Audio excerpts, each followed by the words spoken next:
Hi, welcome to Prem Sports Rants with yours truly. We've got a special episode today talking about UFC 249, the spectacle. We're going to focus on Tony Ferguson versus Gaethje. Fantastic match. Unbelievable what happened. Everyone thought Tony Ferguson would win. And I've got two special guests here in which they're going to be talking about the spectacle. They love they love boxing, they love UFC. I'm bringing them in right now into the special Zoom chat that I've arranged for you guys with my two good buddies here. We went to Queen Mary together. They love the sport and they should be joining us very shortly. And feel free to welcome them. They're going to be talking about their YouTube channels as well. They've got different branches on YouTube as well. I'm just waiting for them to come in and then fantastic. So, and obviously Money in the Bank happened last night as well in wrestling world, but this is going to be focusing on Money in the Bank. Congratulations, Oscar, and to Otis, and to the champions that had retained their belts. I thought it was a fantastic event, and I'm just I'm meeting them. Okay, now they'll be joining into this conversation, and we've got the one and only Salman and one and only Lincoln Sohael. Hi, guys. Hey Sean, how you doing, man? Assalamu alaikum. Hey Sean, Assalamu alaikum. Thank you so much for this opportunity. How you doing, bro? Sohael, bro, all good, man, all good, alhamdulillah. How you doing? Long time. Is Yeah, it all you very two? long now. Mashallah, you enjoy. Alhamdulillah, jazakallah. How you doing? Camera's a bit. It's on the vertical. Yeah. Yeah. Mr. Food Joint. I had it on a. Nice. No, I had it on a stand, so yeah, Yeah. I can just do it like this. It's good to see you guys, man. And it's a pleasure. Is that better now for you guys? Yeah, perfect. Yeah. Perfect. Get to see your lovely face. Thank you very much. You're gonna blind us with that beauty. Exactly. See, someone's blushing already, even underneath the beard. Seriously? So he's already hidden himself away, like because bad eyes, evil eye in it. Exactly. Feel free, you guys are the experts in the world of MMA and boxing. We'd like to hear your point of view. I'm not even a casual fan. About last weekend's fight. Yeah. So we got the boxing Sorry, go ahead, bro. someone. No, go for it, Simon. I've after watching the fight, I mean, I didn't hear much about Justin Gaethje. Is that how you pronounce his surname? Gaethje, yeah. I've not seen him fight before, and everyone talks about Tony Ferguson like he's going to be like the boogeyman for Khabib. And I looked at the fight, and boy, Justin Gaethje just took him out. It was only like 4 rounds to 5, like in his favor. Like, and that's just being generous to Tony Ferguson, like before that fight. But you know, like Gaethje he just took him out, and it was all just down to his counterpunching. Like, his counterpunching was on point, like at least 60-70% of the time. Yeah, I agree. Like, you know what, with me, I don't like to sound an expert. I'm not even a casual fan because I rarely watch MMA. But on the occasion I do find it interesting. Like yesterday's fight with Gaethje, like Salman said, if you could give anything to Ferguson, it would be 1 round out of 5 at a maximum. And that round, the second round, you'd give it to him because of that one uppercut at the end of it. Yeah, but that uppercut, having said that, that uppercut would have been a game changer. If the round wasn't timed, that was a knockout uppercut, I feel. And I think that really rocked Gaethje. But then again, when they're playing by the rules, it is what it is, you know. So we can't say anything against that. Some people are even saying maybe even 100% touch rate with the punches.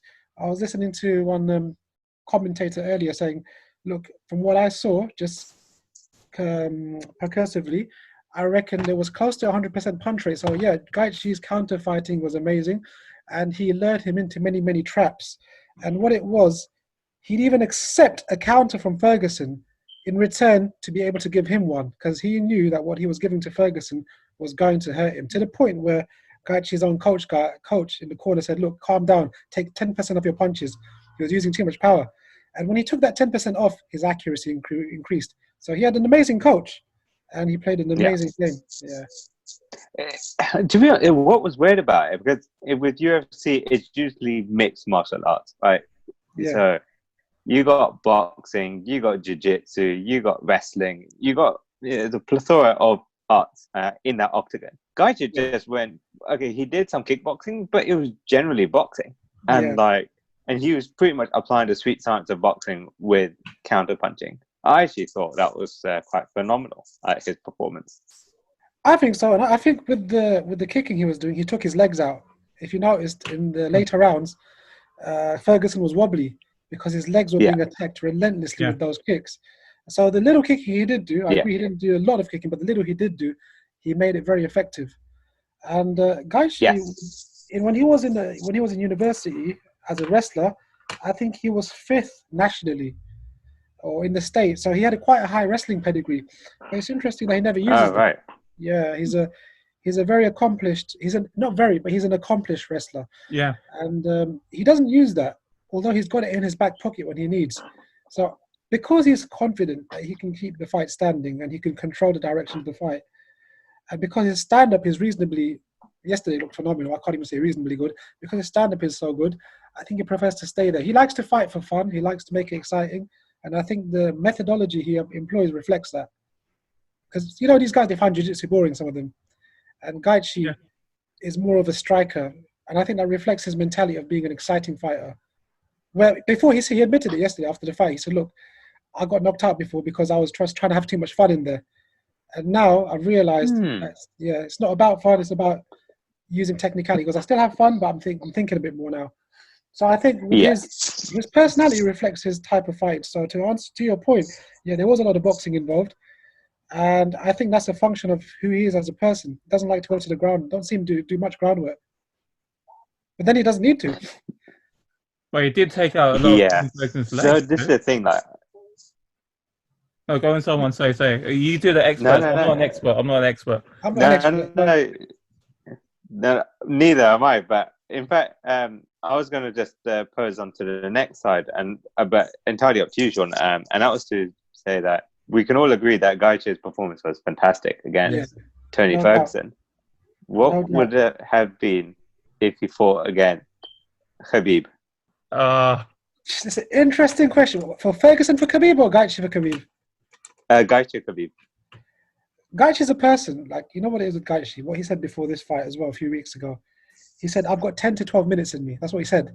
He wasn't confident in his own ability in terms of the drawn-out cardio you need for 5 rounds. Gaethje, that came from somewhere. That 10 to 12 minutes comment came from somewhere, from his training. When he pushes himself hard in training, he probably realizes that his cardio is not all there.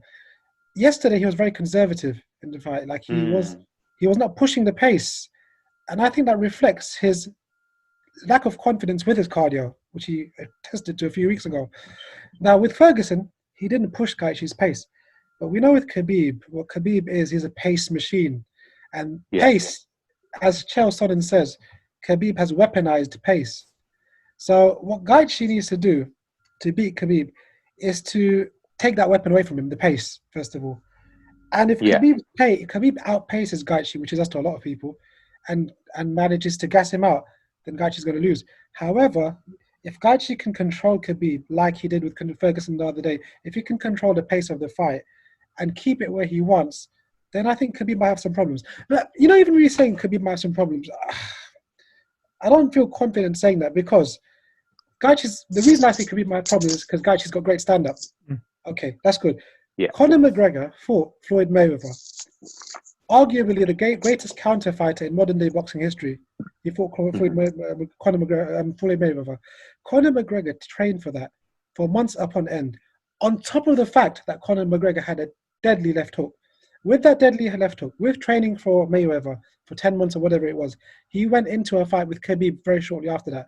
His stand-up did not face Khabib. Now, we'd have to say Gaethje's stand-up, is it at the level that Conor's stand-up was before the Mayweather fight or after it? I don't know, because Gaethje's knocked people out, but I don't know if he's got the same type of finesse with his hands as Conor has. Yeah? I don't. If you were to put them on a balance scale in terms of stand-up, who's better? It's hard to decide. Is it Gaethje or is it McGregor? If we then use that and fed that into this equation and said, look, when Khabib fights Gaethje, is he going to have to contend with Gaethje's stand-up, or is he going to be able to handle it? Well, he handled McGregor, who trained for Mayweather. McGregor, who has 100 million in the bank, invested heavily in his stand-up before training for Mayweather, could not do anything to Khabib. Then that lessens my confidence in what Gaethje can do to him. Do you see what I'm saying? Like, that's the type. I'm making some links. I don't know how accurate those links are, but from a cursory glance, you know, it doesn't seem like Gaethje's going to have much on McGregor. Yeah, see, with Gaethje, I think I would have thought that his counter punching would actually be his strength against someone like Khabib. But Khabib's wrestling pedigree is like phenomenal. And once he gets you on the floor, you are battling for 4 to 5 minutes against the guy just to make sure you don't tap out. And although I'm not a wrestling expert, I do know for sure that that takes a lot of energy out of you. 100%. And what Khabib wants to do is just wrestle the guy down and just like grapple with the guy, like at least 3 to 4 minutes in the round. Next round, he's tired. Or the third round, he's tired. And if what you say about Gaethje's stamina is skeptical, then his stamina is going to go if he's on the floor. But then this is where Gaethje's wrestling background needs to come into the fore.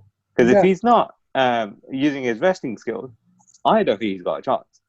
You know, if he's going to have a chance against Khabib, he really needs to either do two things. One, go for a Hail Mary and just hope he knocks Khabib out with that one left hook. Or he needs to up his wrestling game so he doesn't tire out or tap out. Otherwise, he's not going to do it. But, you know, I'm still impressed that he was able to beat the favourite in Tony Ferguson. That's actually helped me to think a lot about what happened in McGregor, because Ferguson to me was a bit of a joker card. You don't know, because I didn't know enough about him. I wasn't able to, you know, successfully think clearly about what would be the outcome with him and Khabib. But after seeing his weakness exposed, like it was yesterday with actually, it gives me much more of a context to go on when predicting things with Khabib and how they'd go. I think Dustin Poirier fought both of them. Dustin Poirier fought Gaethje and he fought McGregor. And he's actually said if anyone had a chance against McGregor, it would be Gaethje. So here's someone who's fought both of them. Here's someone who's fought both of them, and he obviously respects Gaethje's technique and ability enough to say that. With Gaethje and his comment on 10, 12 minutes of stamina, I think that might even be a function of Gaethje not believing in himself. He might have that in him, and he might just not see it. And he's had time to train for that now for a few months or whatever it is. So who knows before the fight comes, if it comes. Well, you saw Gaethje during the second and third round against Ferguson. Like, even when Ferguson was taking all those blows, he wasn't heavily breathing. That's why the coach was also advising him to take it easy against Ferguson, because Gaethje was heavy breathing. And that was quite... For that reason. I thought it was more about accuracy, because he said, look, take 10% off. Because, you know, when you're swinging for the fences, your accuracy is going to be affected. So the trainer told him take 10% off, and I think maybe he said that to him. Additionally, to what you're saying, Sean, because I wasn't aware of that, but maybe the 10% off the punches statement was made so that he wouldn't overcommit and open himself up to counter punches. As in boxing, if you put all your power into a punch, you're going to overcommit by mistake on occasion. And if someone's a good counter puncher and is waiting for that and times you and sets you up, they're going to get you. So maybe from a risk assessment perspective, that was said as well. I don't know. There's many factors that could have played into that. I agree. Yeah, no, absolutely. And I think it's like if you try to overcommit to a punch, you end up becoming a bit slow for that punch. And more importantly, when you overcommit, you're actually going to wind up a little bit more. Now, when you wind up a bit more, you're just giving more time for your opponent to either do two things. One, to evade your punch, or to counter the punch.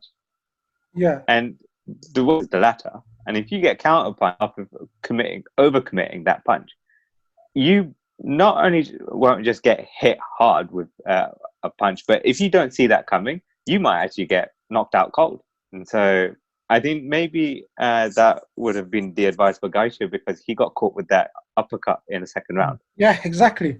Maybe that was why. But then again, that's just I think you've got a good point, because the trainer's seeing that. He's seeing that. Look, Gaethje can be capitalized on if he overcommits. A lot of knockouts come from overcommitment, because now you're not only are you off balance, you've got all of your weight on one leg when you've overcommitted. It's hard to get back on the back leg again, because you're overcommitting all your weight going in one place usually.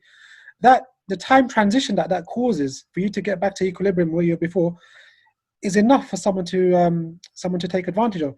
An interesting aspect of that was the Ngannou fight. Yeah, If you watched that, I was about to mention bro, the guy overcommitted to the max and Yeah. he opened himself up completely, but he knocked the guy out. Fair enough. 40 Which goes seconds. to show the level of boxing in MMA is not as. It's 18 seconds.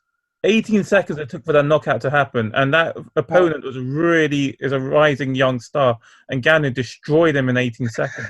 Great point. Blimey. Yeah. And the guy was swinging for the fence, and the guy's face, there was no real boxing based defense going on, and even the guy he was swinging for, it looked like he was swimming with sharks, because his hands were down, his face was there, he was looking around like, looking at the stars, and then out of nowhere it comes. So there was no defense. It was a cartoon-ish moment.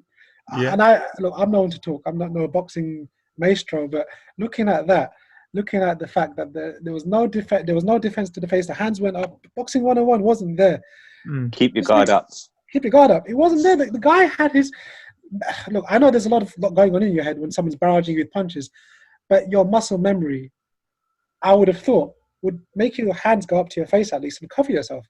And that's what. Yeah. If you think, sorry? I was going to say that if you look at Floyd Mayweather's training, why did he train like that? And at the start, when he became more prominent in the UK, which was like from 2007 when he beat Oscar De La Hoya, that's when people started to know more about Floyd Mayweather. I mean, he was already known in the US, but he started to become more known across Europe and everywhere else. What was interesting, everyone used to take the mick about how he trained. That he just like hitting pads all day, hit in the mitts all day, and everyone just used to like take the mick and say like, he's just got some wuss type of training session. But the thing is, if you really understand what you're trying to do, he was trying to improve his muscle memory. Where if you even were thinking to punch with a left hook, he's already got his guard up. Yeah, you know what I mean? Like, just from those little nuances in your think. movement, and that's the sign of a good boxer. That boxers are trained not to telegraph their punches, but they have some type of give. They have every human being. I was listening to this documentary on dogs the other day, on military dogs. Yeah. And the guy goes, he was a Navy SEAL. He goes, when we attack a target, I know if my dog's smelling explosive or smelling insurgents just by the way he wags his tail. My dog wags his tail in a certain direction. I know he's smelling explosive. So, and he goes, and then the interviewer was surprised. He goes, how do you know so much about your dog? He goes, I'm with him every day. I see him every day. I train with him every day. I now know his movement better than I know myself, sort of thing, yeah? So in the same way, if you're boxing enough, and if you're on the level of someone like a Mayweather, or even a McGregor sometimes, you've been in that situation so many times that now you don't need those big movements to tell you what's going on. You might just need the flinching of an eye to tell you what's coming next. And that's where it separates a champion from someone who's at a basic level. Which is actually interesting about how Deontay Wilder usually knocked out a lot of his opponents, because he relied on their front foot popping up. Yeah. And, like whenever that front foot popped up, he was just going to throw the right hand. Exactly. And that was it. Yeah, it's interesting. Go on, We're speaking about power punches. There's a guy there, Wilder, who aimlessly punches with power. I can't believe we didn't mention him before. Yeah, Wilder's a definite power puncher. In 2 years from when he started boxing, he's a wild card as well, Wilder. In 2 years from when he started boxing, he was already in the Olympic team. Like, he got into an Olympic team within 2 years of starting training. No, who does that? That's true. True. And his power is scary. It is, and I think people knock him for his lack of technique, but at the same time, he's still a baby in the game compared to a lot of others. Let him get 5 or 10 more years. We might see a difference. This is the thing that the thing is, his technique is pretty poor. Like when he fights against someone that's a very good boxer, like a Tyson Fury. Tyson Fury, like, just took him out. Yeah. And even the first fight, I mean, that was a robbery. We all can see that from a mile off. Yeah. And when he fought against Luis Ortiz the second time, Ortiz was up on the scorecard. But the only reason why he was able to beat Ortiz was just that one straight right hand, and that just took him out. That's just kind of like how unfair it is to fight against Deontay Wilder, where like how Wilder said it is like someone has to be perfect for 36 minutes. I just need to be perfect for like 2 seconds. Yeah. And you know, you stack the odds between the two. You know, it's pretty difficult to fight against someone like Deontay Wilder. So you got to be an awesome boxer and to make sure you don't get hit. Yeah. But that's kind of like the thing. If you got that power, you can you know, not have as much skill. You know, you can get away with it. Yeah. I think there's a baseline of skill with that power that he has. And I also think, like we said, because he only needs 2 seconds to express that power. But as the years go by, that 2 seconds of skill he's got now within which he expresses his power, I think it would expand to maybe 10 seconds, 20 seconds, 30 seconds, till he becomes a well-rounded boxer. Because he's growing in the game, I believe, at the moment. He's had fights with some of the best in the world. And he's going to take great lessons from that. As humans do, we adapt. I think he's actually quite old, though. How old is he? 30, I think. You know what? People like Bernard Hopkins were fighting into their 50s nearly. Yeah. So And he lost to Kazagi. Bit of a controversial one, that one too. Yeah. But it does happen. Like I think GSP was fighting till he was 37. You've got some 40-year-olds in the boxing game who are still good. You've got a few. I mean, it's not. GSP might return. GSP might return to fight. GSP might return to fight Khabib if Khabib. That'll be interesting. GSP, like his secret weapon, after God obviously, is his trainer John Danaher. I don't know if you've ever heard of him. That guy. If you know anything about jiu-jitsu and mixed martial arts and the trainers in that world, John Danaher as a trainer, look him up one day. There's a lot you can read about this person. Genius. You can tell us. No, I'm not sure how much time Salman has got left, but you can tell us, or we can do another podcast as well discussing about these things. That's what we're here for, trying to survive this lockdown period, enjoying each other's company. Yeah, definitely, I'm enjoying it. Simon, tell us about your food business, man. I was like looking forward to this. Yeah, I like food, man. I need your advice. So, like this food channel, it was kind of like just something that me and my brother Usman, we just said out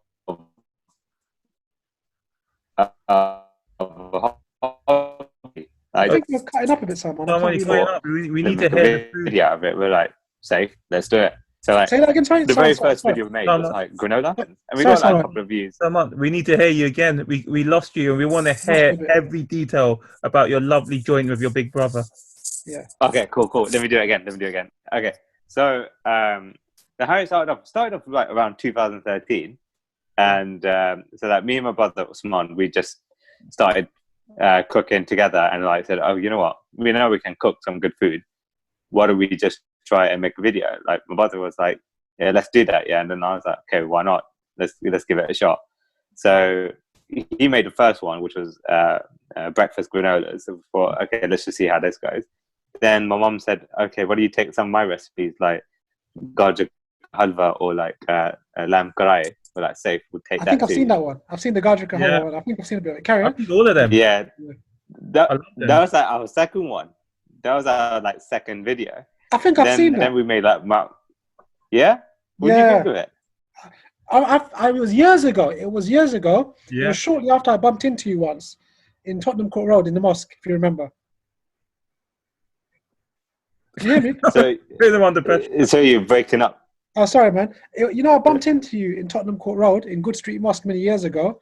It was shortly after that I saw it, I think. I can't remember. It looked really good. No, it's good. No, alhamdulillah, it's my mom's recipe. So she said, use it. I was like, safe, I'm taking it. and then alhamdulillah, like over the years, we've made over 140 videos. But we did it just out of a hobby. Like, we're not like going up against some of like, the big ones out there. But, we thought, let's just give it a shot. Let's have a punt on that. And what we're proud of is that we had over 2 million views across our videos, and so it's been good. It's just over 9,000. Mashallah, very good, man. Amazing. Mashallah. Sorry, go on. Yeah, go on, Sean. No, saying it's amazing. You continue. Yeah, how many when you release a video, how many views on average do you get on a video you release now? It depends now, because I think what we want to do now is start having a little bit like longer videos, maybe. Yeah. Or maybe to just keep on with the shorter ones. But right now, we don't get as much, but we used to get like around 1,000 or 2,000. Some of the more popular ones were like our pakora recipes or like onion bhaji recipes, which are in the tens of thousands. You know what's happening there, right? Some white guys had a pakora or something, thinking, "How do I make one of these? Let me tap into YouTube," and then they come across your page, and then they realize that this is the way. Maybe Gabe had. We got like 5 different pakora recipes, like one for aubergine, one for cauliflower. I think we got cauliflower. One for like normal onion. I think we even got a chicken pakora one as well. Like, I like that. We just got all sorts. I'm a meat man. Like, you just remind me. I love meat. Do you get into any type of stuff like steak and different methods of cooking meat and different proteins? You two love the steak video. So we do cook steaks at home. I've not made a video of it yet. Okay. And one day I'll definitely make a video of it. I mean, what we like to do is one with butter, garlic, and thyme. Like, you just can't go wrong with this flavor. I like that. Like, and steak. I'm going to ask you advice. What's your technique on making a succulent yet soft steak with a good crust? But the inside has to be tender. So 2 sides to it. I mean, there's many sides, but the 2 main things. We can still hear you. Don't worry, we can still hear you. Yeah, can you? Oh, so your connection. So I'll bet. Is it my connection? So, I'm not sure. Someone might be mine. make sure he can hear us and give us a great view. We can hear you, someone. Don't worry. Yeah. Cool.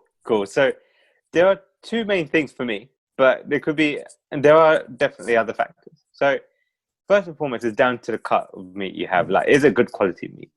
That's the first thing. So you want to get like prime cuts, and if you want to get, definitely get like the sirloin or the ribeye, but you just make sure like your butcher is like getting you like the good quality ones out there. So that's one side.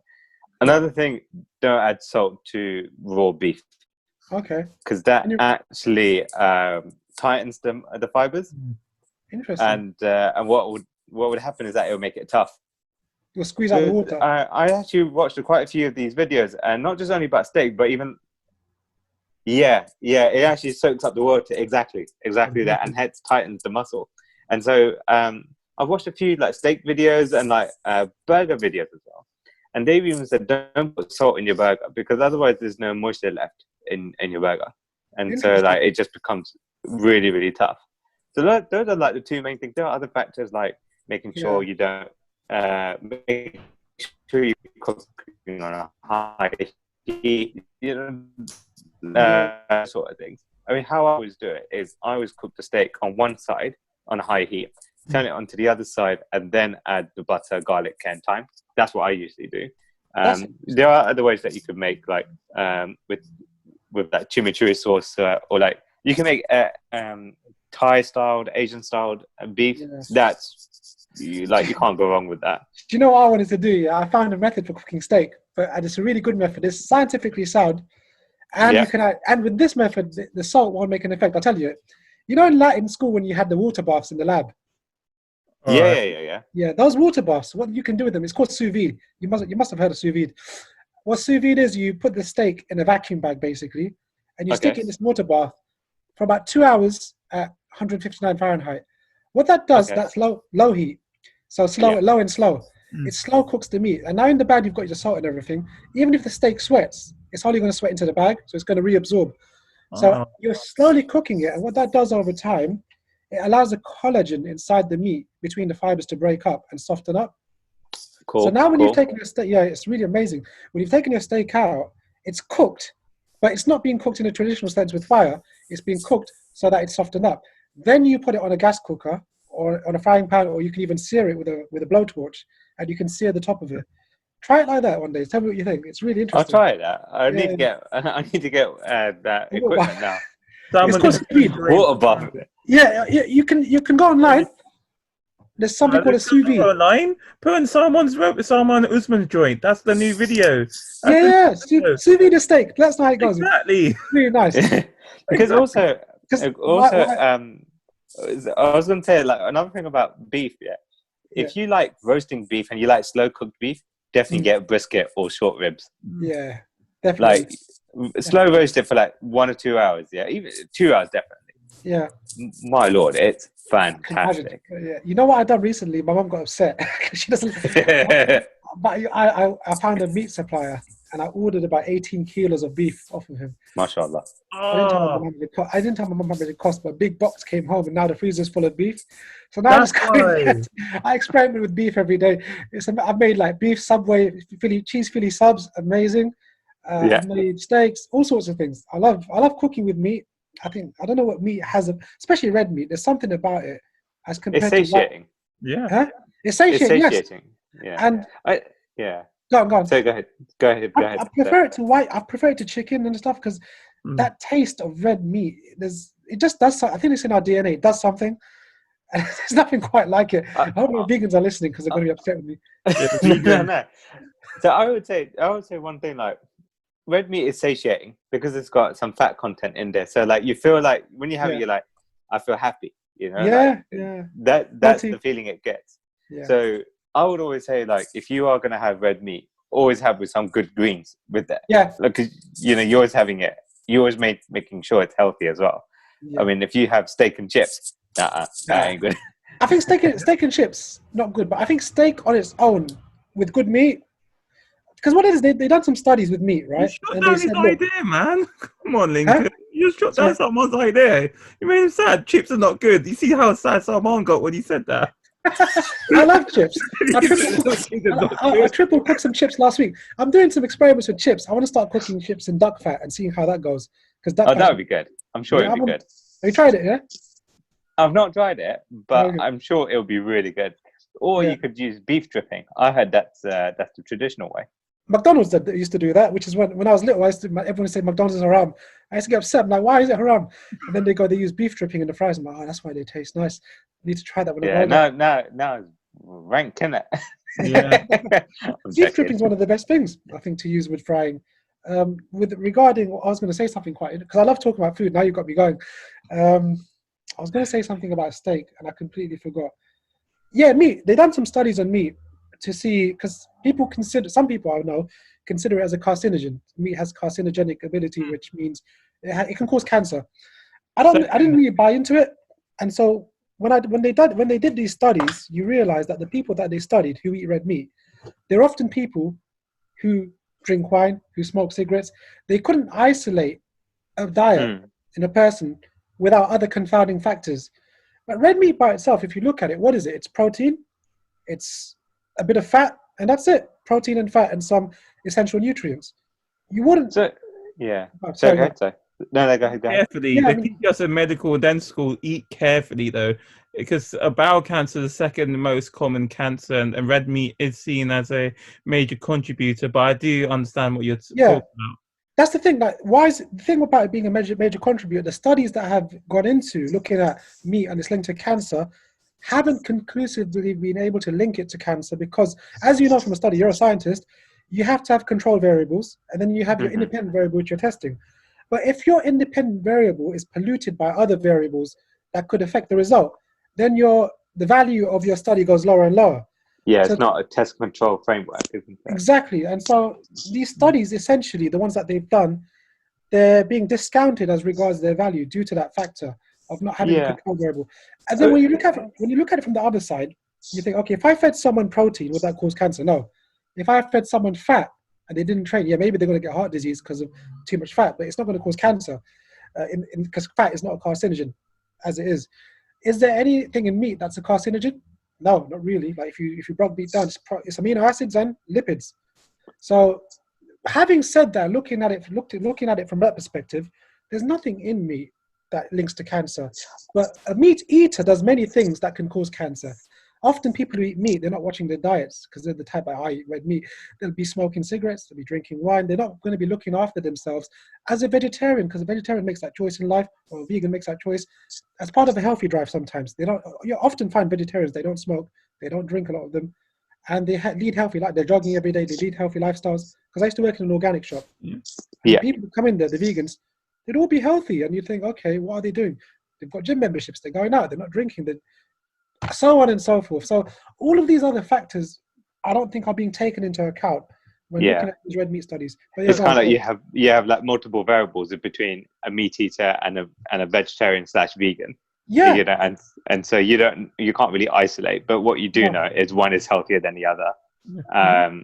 But I guess, I mean, I'm not a dietitian or nutritionist, so I wouldn't know fully. But having done some research on it, I would say that you should always have like a healthy diet and a balanced diet. Now, I don't believe eating meat is bad, but I would say always get the best quality meat out there, because lower quality meat, there'll be antibiotics that's being used, and they may not be grass fed. And if they're not grass fed, or like they're corn fed or grain fed with antibiotics and so on and so forth, and if they've been fattened up with other things, it's not a good source of meat. And when you talk about carcinogenics, maybe there's something that was already in there that is actually causing those adverse effects. Maybe, but I'm not so sure. Which is why going for grass-fed meat is what I would recommend. But that's only from my research. I would say if you had to go eat red meat, then grass-fed red meat would actually be the prime to go for. But then at the same time, with the vegan or the vegetarian diet, what's great is that you're able to have more minerals and vitamins like through the vegetables. And you could also be on a vegan and vegetarian diet and still be unhealthy. You load up people like that. Yeah, you load up on rice and chips, for example. That's technically vegan, but it's not healthy. So you have to, with regards to having a healthy diet, definitely have more vegetables and have more nutritionally dense food. So I think that's key on that. But sorry, I was going to say if you're a meat eater, then have the best quality meat. If you're vegetarian, have the best quality vegetarian food. If you're vegan, have best quality vegan food. And if you're pescatarian, have the best quality fish out there with it. So that's what I would say. I don't believe in veganism or carnivorism. You do you. Just make sure you eat wholesome food. Yeah, I agree. Omnivores, we like both. Yeah, exactly. Our teeth are omnivoric. But I agree with you. I think you're making a great point about the meat being filled with antibiotics and all these other things that can cause adverse effects. Regarding grass, this is an interesting one, because there's I'm sorry, I have to say we've got 3.5 minutes left of this conversation. What? So feel free, because we've only got the regular Zoom system, and it's been I've got the proper one. 6 minutes. I think we can. Cool. I'll make I've got the proper one. Next time I'll use mine if you want, because I quite enjoy food discussions. What is about red meat? About grass-fed meat. Yeah. I don't know, someone, because you cook meat and you have a lot more knowledge, I think, than me based on your experience. With grass-fed and corn-fed, and I'm sure you've about this stuff. With grass-fed and corn-fed, there's a taste difference. A lot of people comment about the taste difference between grass and corn-fed. Some people find grass-fed quite earthy. The science on grass-fed, I believe, says the fatty acid profile of grass-fed meat is better than corn-fed meat. However, if you look at the taste, one second, my mum's going to kill me. I'm on the podcast. However, just good friends. The corn and grain-fed beef, a lot of taste connoisseurs will tell you the taste of corn-fed beef is much more wholesome. So what they do often in farms, even with grass-fed farms, they finish the animal off on corn. Even if you look at to get that taste profile. Right. Yeah. Even if there's not much nutritional difference between them, apart from the fatty acid profile of grass-fed is better. Having said that, even the most expensive meats out there, like Wagyu and other stuff, what they do with the corn, they'll feed that animal grains and corn and other stuff, even olive stones sometimes, over a long period of time in a sustained fashion, so that the fat, the marbling in the meat is distributed well. But anyway, we're going to go down a rabbit hole with that. But just going back to your point, I think antibiotics in meat are not good, even though they've saved the livestock industry to some extent. If they're getting into your system, obviously that's not a good thing. As regards vegetables and the vegan diet, I think there's a lot of good in it. But at the same time, in terms of sustainability and practicality, we only see that in the last 10 years. Because before that, it'll be hard. Now we've got global supply chains where we're living in a global economy. You can get some seaweed from Japan to England in 24 hours. You can get your hands on all of these foods that when you bring them together, you get the nutritional profile you need. 20 years ago, 30 years ago, that wasn't the case. So if people in the last 2,000 years were on vegan diets or on pure meatless diets, they'd have a lot of deficiencies because it's very hard to get your nutritional profile through. Right, guys, we've got 1 minute left. So, is there any last sayings before? I'm talking too much. I'm gonna let you guys talk. I'm gonna say let's Salman and maybe next time we can have episode 2 and we're talking about grass-fed cows and corn-fed cows. Yeah, and it could be the next one. Yeah, sport By the way, performance. Yeah, when I train, and I tell you, there's a lot on that. There's a guy called Charles Poloquin. He was a sports performance specialist, one of the best strength coaches in the world, and he'd recommend for breakfast buffalo meat and nuts. And there's a scientific reason for it. We'll talk about it one day. Yeah, no, let's do that next time because I think the conversation is about to die. If you guys want to continue after Zoom, I feel call you guys back, or how would you guys like to proceed? We'll do another one whenever you guys want. I mean, whenever you guys are free. What do you think, Salman? Let's do another episode, maybe.